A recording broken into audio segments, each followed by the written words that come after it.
কেন সিদ্দিক অ্যারেস্ট হবে না এটা বিষয়। আর এই সিদ্দিক অবশ্যই তার আওয়ামী লীগের দোষরে মামলায় অ্যারেস্ট হয়ে কালকে আমরা কোর্টে দেখতে চাই।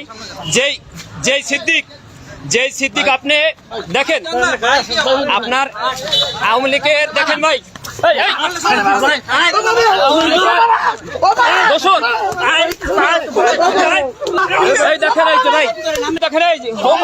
জনগণ ধরে আমরা হাবিবুল্লাহ বাহার ছাত্রদল, আমি সাইফুল ইসলাম এবং বিদাস সহ এখানে আপনার জগন্নাথের ছাত্রনেতা বাসেদ ভাই এবং বিশেষ করে আপনার ছাত্র দলের কেন্দ্রীয় সংসদের যুগ্ম সম্পাদক আপনার সে ধরে আমরা অ্যারেস্ট চাই। ছাত্র জনগণ পালাবার সময় দেখে হাতে নাতে ধরা হয়েছে ভাই। ইতিমধ্যে আমরা এই দেখেন জনগণ তাকে গণদোলায় দিয়েছে আওয়ামী লীগের দোসর অভিনেতা সিদ্দিক।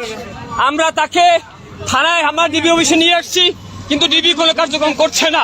বারবার বলছে এখন পুলিশ নিয়ে আসছে তাকে রমনা থানায়, অবশ্যই তাকে রমনা থানায় সোপর্দ করতে হবে।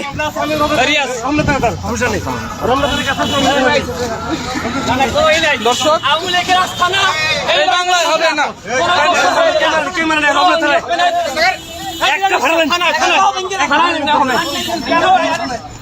ভাই কেন